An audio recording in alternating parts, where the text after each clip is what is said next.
오늘 우리에게 주시는 하나님의 말씀은 요한복음 6장 47절부터 59절까지의 말씀입니다. 내가 진정으로 진정으로 너희에게 말한다. 믿는 사람은 영생을 가지고 있다. 나는 생명의 빵이다. 너희의 조상은 광야에서 만나를 먹었어도 죽었다. 그러나 하늘에서 내려오는 빵은 이러하니 누구든지 그것을 먹으면 죽지 않는다. 나는 하늘에서 내려온 살아있는 빵이다. 이 빵을 먹는 사람은 누구나 영원히 살 것이다. 내가 줄 빵은 나의 살이다. 그것은 세상에 생명을 준다. 그러자 유대 사람들은 서로 논란을 하면서 말하였다. 이 사람이 어떻게 우리에게 자기 살을 먹으라고 줄 수 있을까? 예수께서 그들에게 말씀하셨다. 내가 진정으로 진정으로 너희에게 말한다. 너희가 인자의 살을 먹지 아니하고 또 인자의 피를 마시지 아니하면 너희 속에는 생명이 없다. 내 살을 먹고 내 피를 마시는 사람은 영원한 생명을 가지고 있고 마지막 날에 내가 그를 살릴 것이다. 내 살은 참 양식이요 내 피는 참 음료이다. 내 살을 먹고 내 피를 마시는 사람은 내 안에 있고 나도 그 사람 안에 있다. 살아계신 아버지께서 나를 보내셨고 내가 아버지 때문에 사는 것과 같이 나를 먹는 사람도 나 때문에 살 것이다. 이것은 하늘에서 내려온 빵이다. 이것은 너희의 조상이 먹고서도 죽은 그런 것과는 같지 아니하다. 이 빵을 먹는 사람은 영원히 살 것이다. 이것은 예수께서 가버나움 회당에서 가르치실 때에 하신 말씀이다. 미국의 남성 신앙 부흥운동 프라미스 키퍼즈라고 하는 신앙운동이 있는데 그 운동을 실제로 시작하신 분이 미식축구 코치였던 빌 맥카트니라고 하는 분입니다. 이분이 하루는 퇴근해서 집에 들어갔는데 집에서 기르는 개가 뭘 물고 있는 거예요. 보니까 토끼입니다. 옆집에서 기르던 토끼를 자기 집 개가 물고 있는데 얼마나 놀랐는지 그 토끼를 그 개 입에서 뺏어서 보니까 이미 죽어 있는 거예요. 얼마나 당황스러운지 이걸 어떻게 해야 될까 너무 이제 당황스러워서 그냥 급히 그 토끼를 깨끗하게 씻어서 그리고 향수까지 뿌려서 그리고 그 옆집 토끼장에다가 살짝 넣어 두었습니다. 그리고 이제 가슴이 그냥 뛰는 거예요. 혹시 옆집에서 이걸 알면 이걸 어떻게 해야 될지. 참 애지중지 아끼는 토끼였는데 그랬더니 저녁 무렵에 그 옆집 사람이 찾아왔어요. 문을 두들기면서. 그래서 놀라서 솔직히 말을 해야 되나 어때야 되나 하고 문을 열었더니 그분이 굉장히 걱정스럽게 하는 이야기가 우리 마을에 정신병자가 있다는 거예요. 자기 집 토끼가 죽어서 땅에 묻었는데 누가 그걸 꺼내가지고 깨끗이 씻어서 향수까지 뿌려서 자기 토끼장에다가 넣어놨다는 거죠. 이거 큰일 났다고 우리 마을에 이상한 사람이 있다고 한 걱정을 하더랍니다. 재미있는 일화긴 하지만 아무리 씻고 향수를 뿌려도 죽은 토끼가 살아날 수는 없잖아요. 진짜 살아있는 것과 그저 살아있는 것처럼 만든 것은 완전히 다르단 말입니다.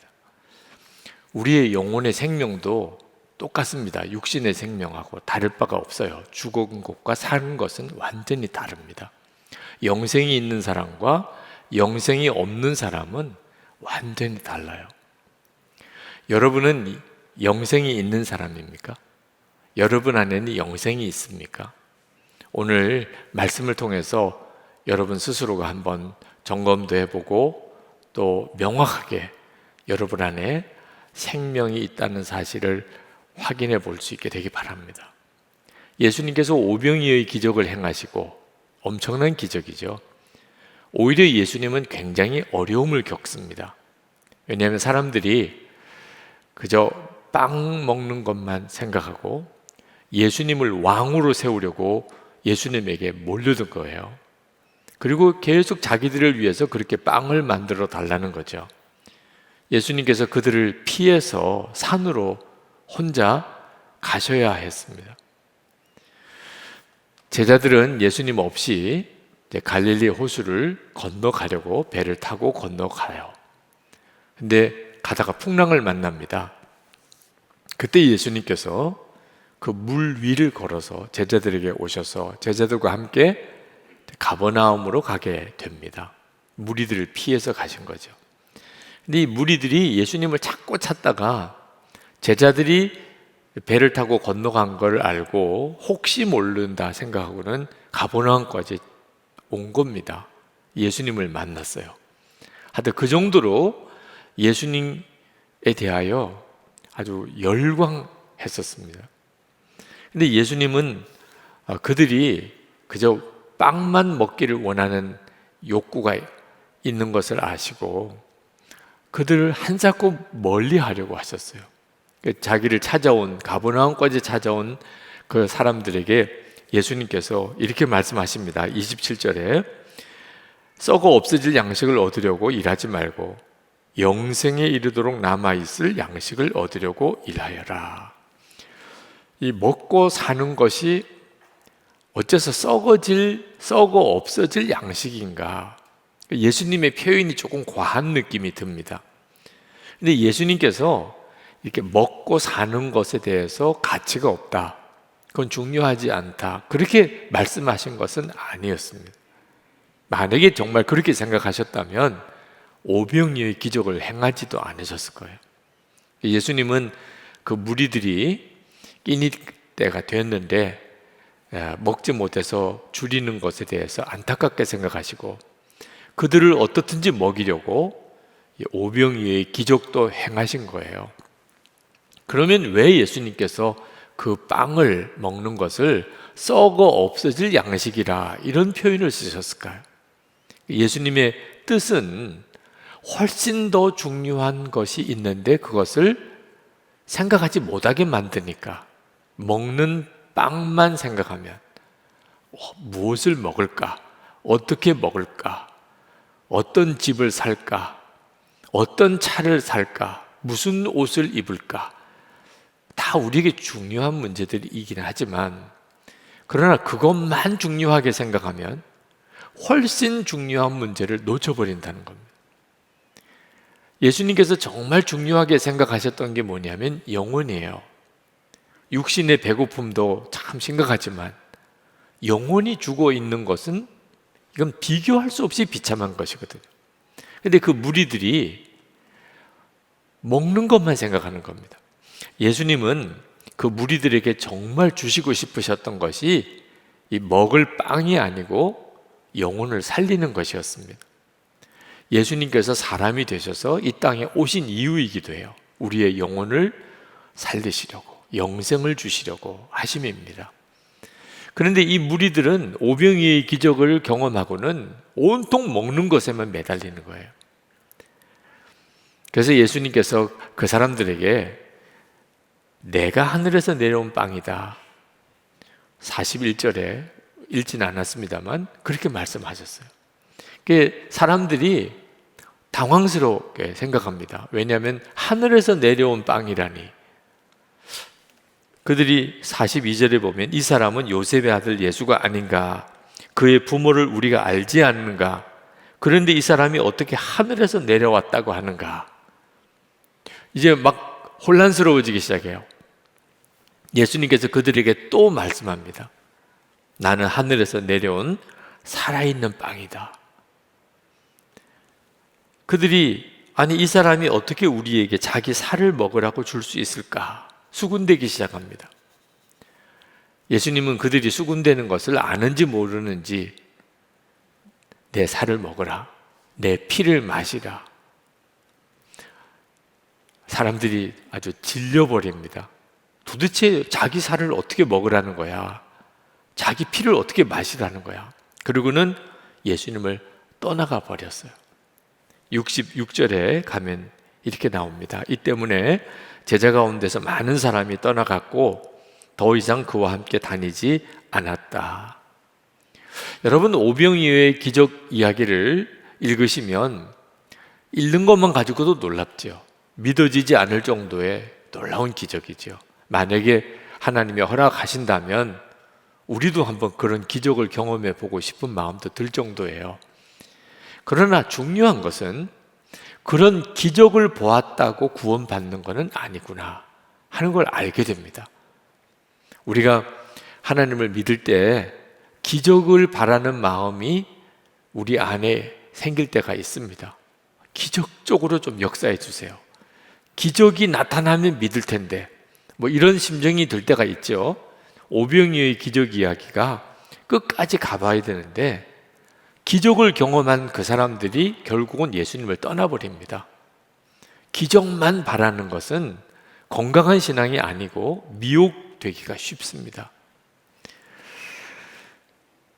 여러분이 만약에 그 오병이어의 기적이 일어나는 현장에 있었다면 여러분은 어떻게 하셨을 것 같아요? 그 오병이어의 기적을 실제로 경험을 했습니다.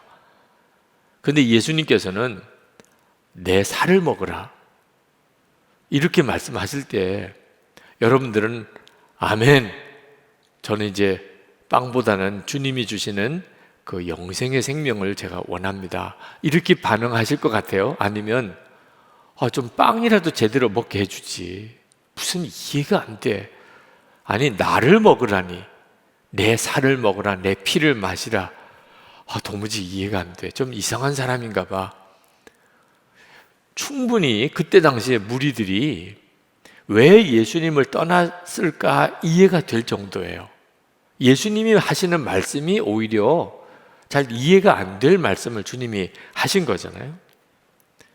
근데 한 가지 분명한 것은 우리가 육신을 너무 중요하게 생각하고 영혼에 대해서는 전혀 그 의미, 내 영혼이 얼마나 궁핍하고 얼마나 가난하고 얼마나 비참한 상태에 있는지를 전혀 인식을 못한다는 겁니다. 요한계시록에 보면 예수님께서 아주 부자 교회로 유명한 라오디게아 교회에 하신 말씀이 있어요. 요한계시록 3장 17절입니다. 내가 말하기를 나는 부자라, 부유하여 부족한 것이 없다 하나 내 공고한 것과 가련한 것과 가난한 것과 눈먼 것과 벌거벗은 것을 알지 못하도다. 그러므로 여러분, 우리에게는 육신의 형편이 있고 영적인 형편이 다르다는 것을 알아야 합니다.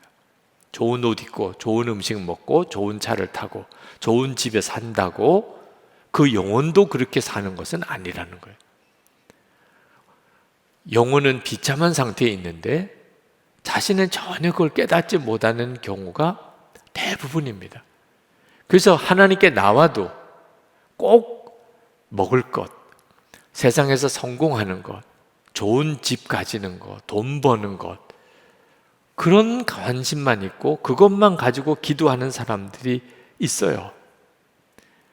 그러다 보니까 예수를 믿었지만 별로 복 받은 건 없어요, 이런 말을 하는 분들도 있습니다. 여러분들 중에도 그런 분이 있으실 거예요. 예수님은 믿었는데 난 별로 복은 받은 거 없어. 진짜 그런가요? 도대체 우리가 예수를 믿으면 어떤 복을 받은 거죠? 그 점을 여러분들은 명확하게 아십니까? 그게 얼마나 중요한 복인지, 뭐 돈이나 집이나 차나 또는 뭐 음식이나 세상 성공이나 비교할 수 없는 모든 예수 믿는 사람이면 다 받은 복, 그게 뭔 줄 아시나요? 속죄의 은혜입니다. 시편 32편 1절에 허물의 사함을 얻고 그 죄의 가리움을 받은 자는 복이 있도다. 누가복음 5장 13절에 보면 예수님께서 나환자를 고치실 때 손을 내밀어 그에게 대시며 이르시되 내가 원하노니 깨끗함을 받으라 하신대 나병이 곧 떠나니라. 이 나환자는 아주 무서운 전염병을 가지고 있기 때문에 사람하고 접촉을 하면 안 됩니다. 자기가 나병인 줄 모르고 누가 가까이 다가오면 소리를 질러서라도 그 사람이 가까이 오지 못하게 만들어야 돼요. 그래서 어떻든지 이렇게 전염되지 않도록 해야 하는 거죠. 이 나환자가 예수님께 고침을 받기를 원했는데 예수님께서 그 나환자의 몸에 손을 대셨다는 거예요. 그냥 기도해 주셔도 될 텐데 그 나환자의 몸에 손을 대시고 깨끗함을 받으라. 내가 원하노니 깨끗함을 받으라. 그렇게 하셔서 깨끗하게 고쳐주셨다는 겁니다. 여러분, 이 일은 지금 우리 모두에게 예수님이 행하시는 이 속주의 은혜를 말씀하고 있는 것이기도 합니다. 우리에게는 육신의 나병은 없지만 마음이 정말 썩어 문드러지는 그런 심각한 병을 가지고 있어요. 누구에게도 말 못할 죄가 있습니다. 누구도 알아서는 안 되는 죄, 가까운 사람에게는 더 감추고 싶은 죄. 그렇게 회개하고 또 회개했는데 이제는 회개할 그런 엄두도 안 나는 죄, 은밀하고 습관적인 죄. 그것 때문에 기도도 안 되고 그것 때문에 예배도 제대로 드리지 못하는, 근원적으로 내 속에 두려움을 주는 죄. 사람들마다 다 그 속에 그런 죄가 있어요. 우리가 죄를 짓고 아무도 모르는 것으로 끝나버리면 얼마나 좋을까요? 네, 하나님 앞에 가면 그 죄가 다 드러나게 됩니다. 그럴 때 가까이 지내던 사람, 사랑했던 사람들, 그들을 얼굴을 어떻게 봐요? 그게 모든 사람이 가지고 있는 가장 근원적인 문제입니다. 죄의 문제. 그런데 예수님께서 더럽다, 너는 정말 악하구나, 내게서 떠나가라 하지 않으시고 어떤 죄인이라도 그가 진심으로 은혜를 갈망하고 구원을 원하면 주님은 그의 그 몸에 손을 얹으시고 내가 원하노니 깨끗함을 받으라 하신다는 거예요. 그 증거가 그 죄 많은 우리 속에 주님이 오신 거예요. 우리와 한 몸이 되신 거예요. 우리는 죄 덩어리인데, 그런데 죄 없으신 예수님이 우리와 한 몸이 되시는 그 주님의 심정을 한번 생각해 보세요. 이 은혜가 예수 믿을 때 우리 모두에게 임한 은혜예요. 이보다도 더 큰 복이 어디 있나요? 우리가 만약에 죽어서 하나님 앞에 갈 때 아마 내가 가지고 있는 거, 벌어놓은 거 전부 다 주어서라도 내 죄를 씻을 수만 있다면 아마 그렇게 할 겁니다. 근데 방법이 있나요? 불가능한 일이죠. 한 번 지은 죄를 어떻게 다 씻어요? 근데 예수님의 십자가의 은혜로, 예수님이 십자가에서 보배 같은 피를 흘리셨기에 우리의 죄가 다 씻음을 받았어요. 하나님도 기억도 하지 않으세요. 진짜 춤을 추고 춤을 출 일이죠. 이런 은혜를 깨달은 거, 내가 그런 은혜를 받았구나, 속주의 은혜를 받았구나. 그때부터 그 영혼이 사는 거예요. 내 영혼이 살았나? 내 영혼에는 생명이 있나? 나는 영생을 가졌나? 예수님의 속주의 은혜를 믿는 사람, 예수님이 십자가에 죽으셔서 내 죄가 사함받았다, 이것이 믿어진 사람, 영혼이 생명을 얻은 사람. 예수님께서는 단지 우리의 육신의 배고픔을 해결해 주시려는 분만은 아닙니다. 분명히 우리의 육신의 배고픔에 대해서도 주님은 관심이 있으세요. 우리를 줄이고 목마른 가운데 구원해 주시는 분이 예수님이십니다. 그러나 예수님의 진짜 관심은 영혼의 구원함이에요. 우리의 영혼이 깨끗함을 받고 그리고 생명을 얻는 거거든요. 그런데 이런 엄청나고 놀라운 속주의 은혜를 받았지만 속주의 은혜 받은 것으로만 만족해서는 또 안 된다는 겁니다. 이건 새 생명의 시작일 뿐입니다. 우리에게 중요한 것은 새 생명으로 사는 거예요. 예수님이 우리의 생명이 되셨으면 예수님으로 살아야 하는 거죠. 근데 참 안타깝게도 새 생명을 얻었긴 했는데 속주의 은혜 받은 것으로만 멈춰버린 이들이 있습니다. 그건 두려운 일이기도 해요. 오스카 와일드라고 하는 작가가 지옥의 단편이라는 그런 제목의 우화적인 소설을 썼어요. 그 내용은 이런 구성입니다. 예수님이 고쳐주시고 구원해 주셨던 많은 사람들을 예수님이 그 다음에 다시 만나게 된다. 그럴 때 그 사람들은 실제로 어떻게 살았을까? 뭐 그런 내용이에요. 그 중에 이런 부분이 나옵니다. 예수님이 아주 술주정뱅이인 어떤 사람을 만났는데 예수님이 그 사람을 나면서 걷지 못하던 사람을 고쳐준 사람이에요. 기가 막힌 거죠. 술주정뱅이가 돼 있어요. 그가 예수님께 이렇게 말합니다. 당신이 걷지 못하던 나를 일으켜 걷게 만들어 주었습니다. 그러나 걷기만 하면 뭐합니까? 무엇을 먹고 살라는 말입니까? 이제는 다리가 성하니 동냥도 할 수 없어 돈이 생기면 술만 마시게 되었습니다. 얼마 뒤에 어느 젊은이를 만났는데 그냥 무섭게 누구랑 싸우는 거예요. 치고받고. 보니까 이게 맹인이었던 사람을 주님이 눈뜨게 해준 사람이었습니다. 아니 어떻게 이렇게 깡패같이 사느냐. 그가 이렇게 이야기를 합니다. 나는 당신의 눈을 뜨게 해준 맹인이었습니다. 그러나 눈을 뜨고 나니 보이는 것 모두가 화나는 세상뿐입니다. 결국 나는 화풀이 하려고 깡패 생활을 하게 되었습니다. 나는 차라리 세상을 보지 말았어야 했습니다. 또 한 사람을 만났는데 몸을 파는 창녀예요. 그런데 그런 삶을 살던 사람을 예수님께서 구원해 내주신 여자예요. 아니 다시 왜 이런 삶을 돌아갔냐 말입니다. 그녀가 말합니다. 제가 예수님으로부터 모든 죄 사함 받고 창녀 생활을 청산했었지요. 그런데 갈 데도 없고 할 일도 없고 무엇보다 외로워서 살 수가 없었습니다. 그래서 다시 옛날 직업으로 돌아와서 삽니다.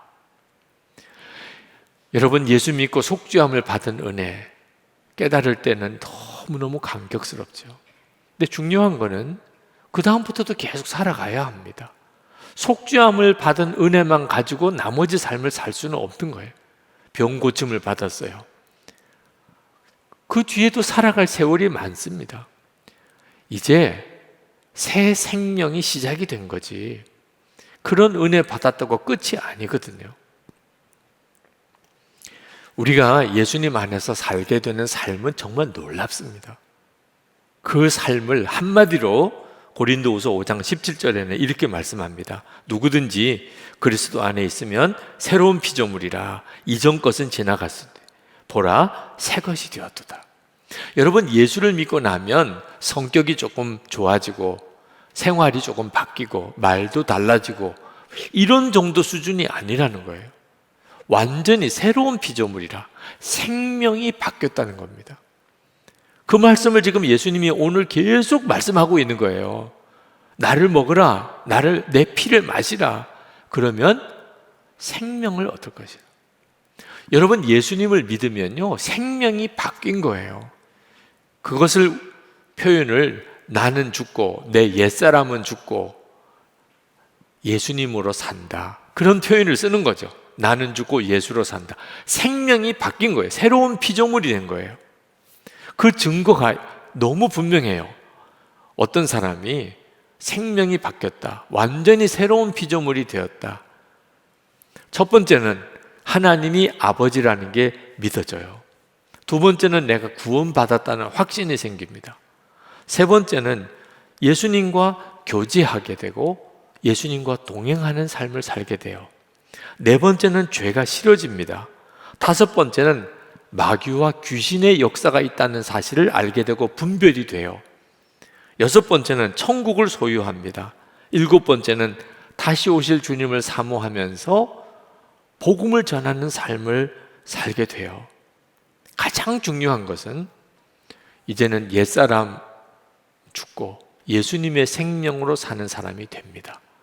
자기 고집, 자기 계획, 자기 주관, 자기 의지 다 십자가에 못 박고 이제는 오직 주님이 원하는 대로 주님이 기뻐하시는 삶을 살게 돼요. 완전히 사람이 달라집니다. 예수를 믿고 구원받으면 그렇게 돼요. 이건 정말 놀랍잖아요. 이게 바로 예수님의 생명을 가진 사람의 증거예요. 그런데 그래서 예수님께서 내 살을 먹으라, 내 피를 마시라 그렇게 말씀을 하는 겁니다.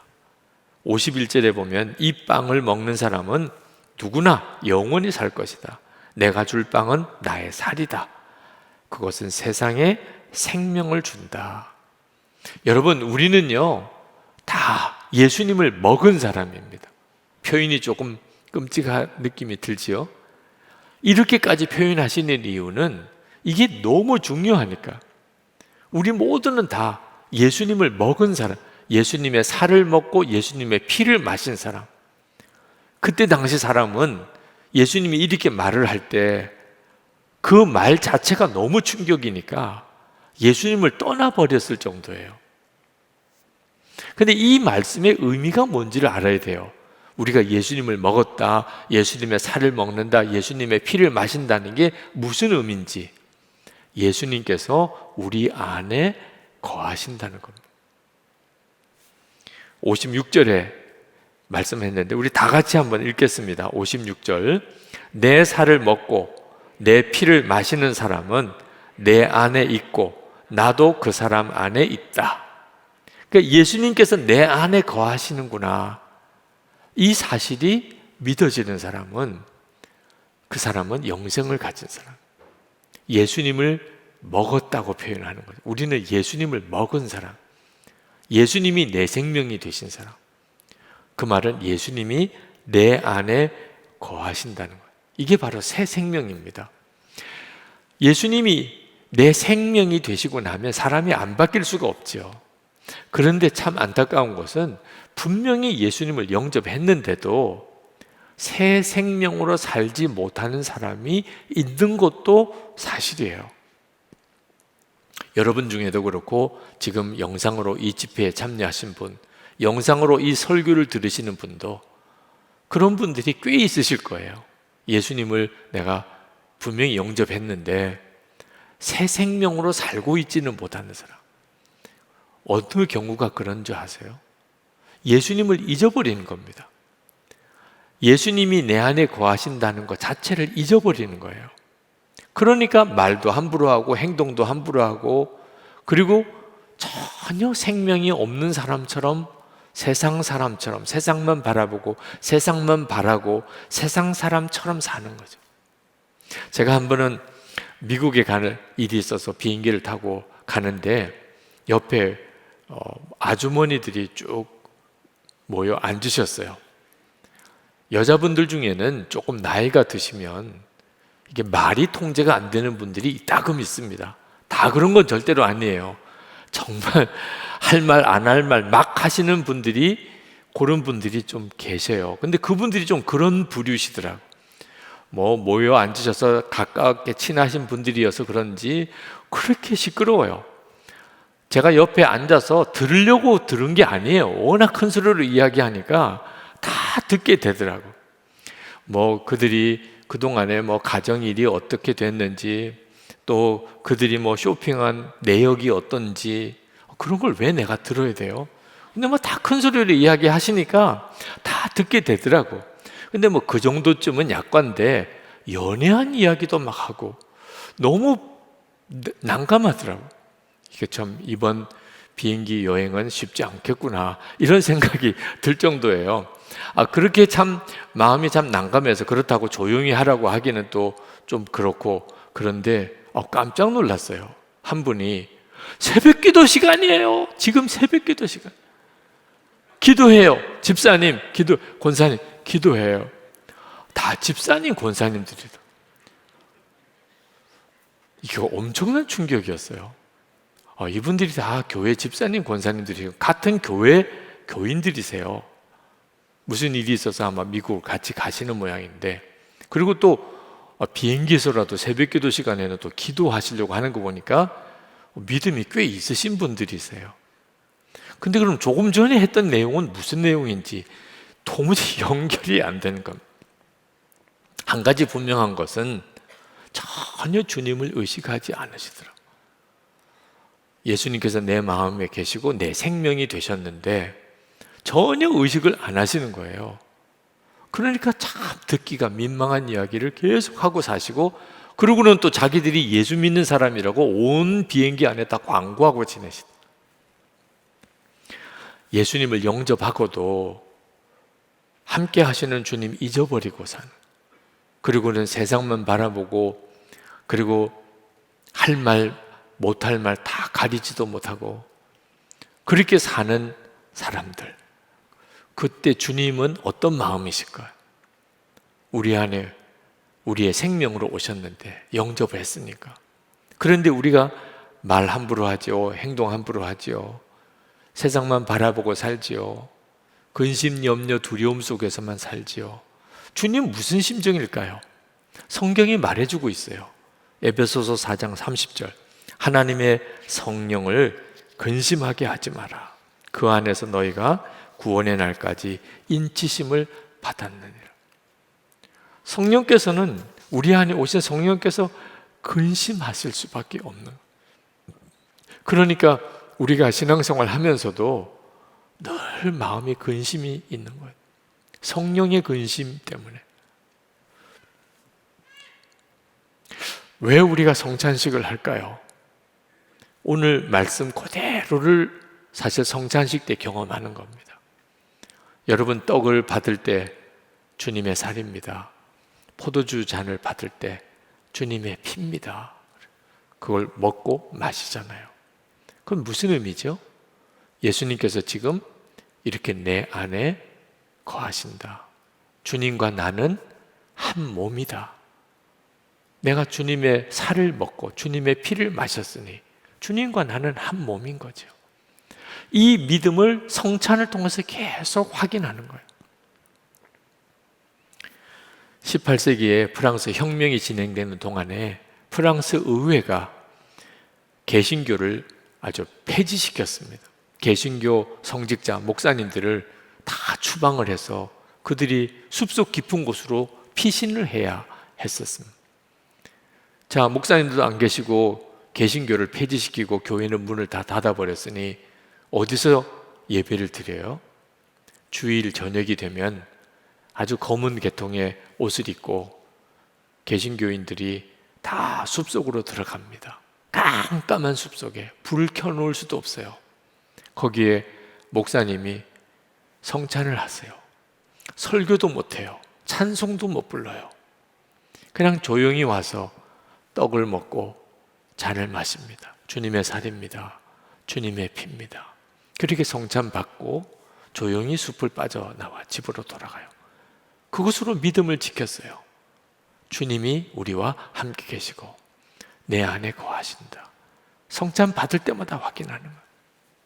저는 오늘 정말 성찬식을 하고 싶은 주일이에요. 진짜 그렇습니다. 말씀이 그러니까. 그러나 생각해 봤어요.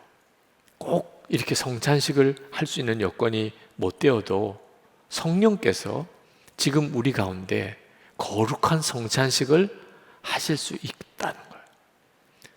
성찬식의 뜻은요, 주님이 우리와 함께 계신 것을 확인하는 겁니다. 주님이 우리와 함께 하죠. 우리가 그것을 좀처럼 믿지 못하니까, 눈으로 안 보이시는 주님이 내 안에 계시다니까. 그래서 떡을 먹고 잔을 마시는 거예요. 아, 이렇게 주님이 나와 한 몸이 되셨구나. 꼭 여러분 떡 먹고 잔 안 마셔도 돼요. 그죠? 지금 얼마든지 성령께서 여러분 안에 예수님이 계시다는 것을 확인시켜 주실 수 있잖아요. 오늘 여러분이 이렇게 예배를 드리러 나오신 것 자체가, 지금 영상으로도 이 집회에 참여하는 것 자체가 주 예수님께서 여러분 안에 계신 증거잖아요. 그 예수님, 그분이 생명이세요. 내 안에 예수님이 계시다. 그러면 내게 영생이 있는 거죠. 이건 명확한 증거예요. 영생이 있는 사람과 없는 사람은 완전히 다릅니다. 오늘 이 시간 여러분 가운데 예수님은 정말 제 안에 계십니다. 제가 그걸 분명히 압니다. 그러신 분들은 일어나서 한번 기도해 봅시다. 여러분, 예수님이 진짜 내 마음에 계시다, 나와 함께 계시다, 이 사실이 정말 믿어지시는 분, 그분들은 일어나 보세요. 주님 내 안에 계시다. 억지로 믿으실 건 아니에요.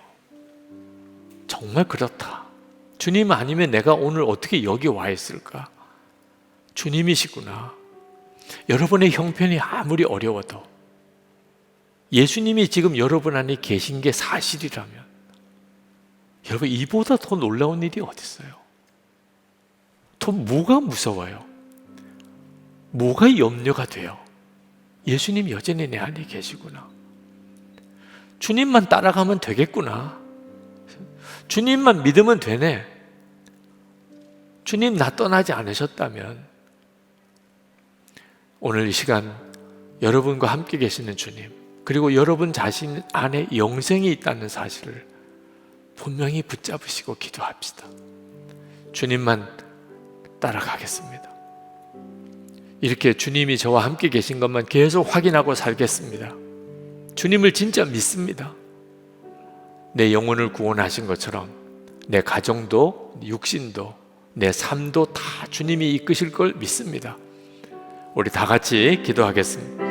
은혜와 사랑에 충만하신 하나님, 놀라우신 하나님의 은혜, 하나님의 크신 은혜, 하나님의 역사하심을 믿습니다. 하나님의 놀라우고도 하나님 크신 하나님의 은혜를 찬양합니다. 우리를 붙드신 주님을 의지합니다. 사랑과 은혜가 충만하신 아버지, 주일과 은혜가 많으신 주여, 놀라우신 하나님, 오늘도 주의 사랑하는 성도들을 주의 말씀으로 먹이시고 하나님 말씀으로 저들을 복을 주시고 하나님의 놀라운 성령의 인지하심을 저들에게 허락하시고 주님과 온전히 동행하는 놀라운 삶을 살아가게 하여 주시옵소서. 주님이 함께 계심을 항상 잊지 않게 하시고 주님을 주목하게 하시고 하나님 주님을 오직 찬양하게 하시고 주님만 오직 바라보게 하여 주시옵소서.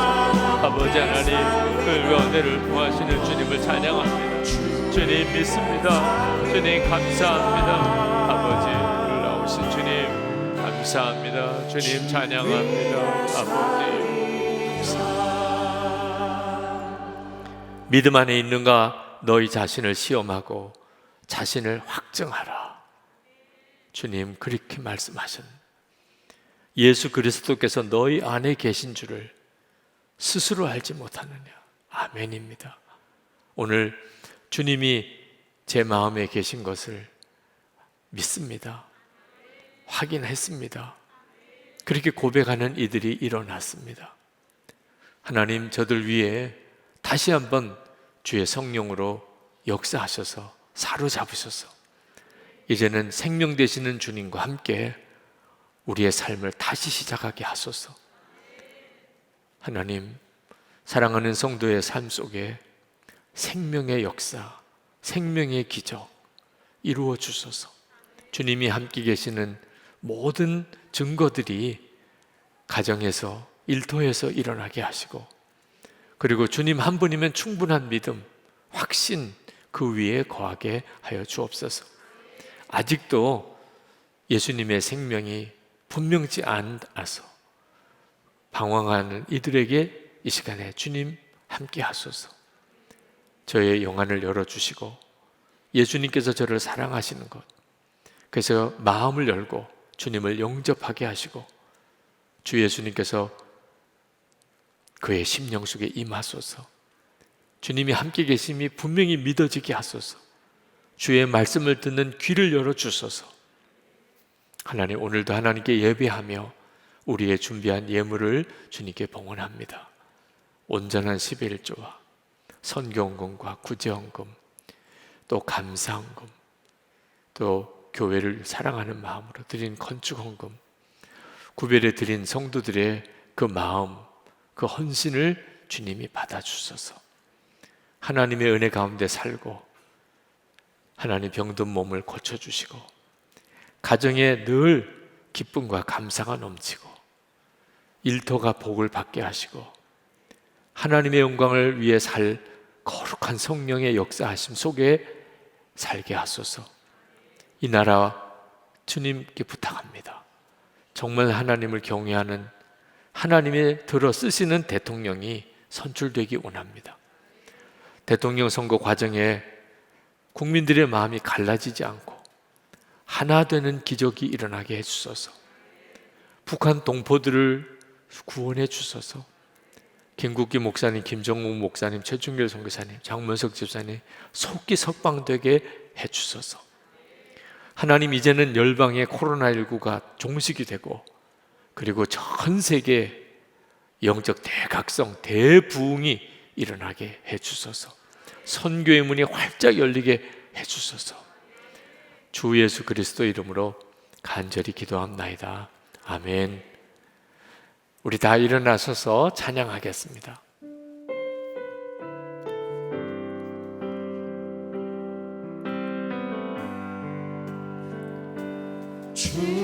주보혈 날 정결케 하고 주보혈 날 자유케 하니 주 앞에 나 예배하는 이 시간 나의 모든 것을 주께 드리네. 주의 손 날 위에 지키셨고 주의 발 날 위에 받으셨으니 이제는 내가 사는 것이 아니요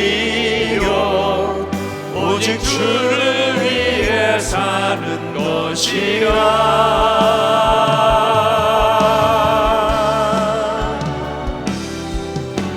주의 손에 나의 손을 포개고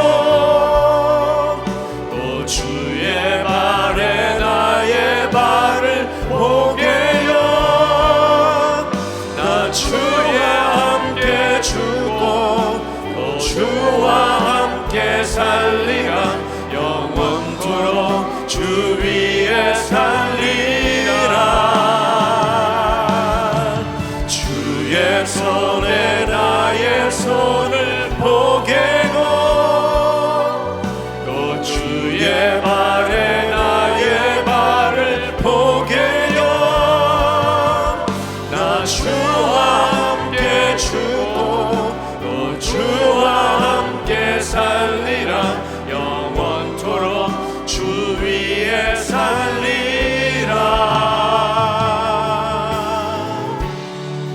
주 위에 살리라. 주 예수님의 말할 수 없는 은혜와 아버지 하나님의 크고 크신 사랑하심과 보혜사 성령의 교통하심이 하나님께 예배하는 모든 성도들과 함께 하시기를 축원하옵나이다. 아멘.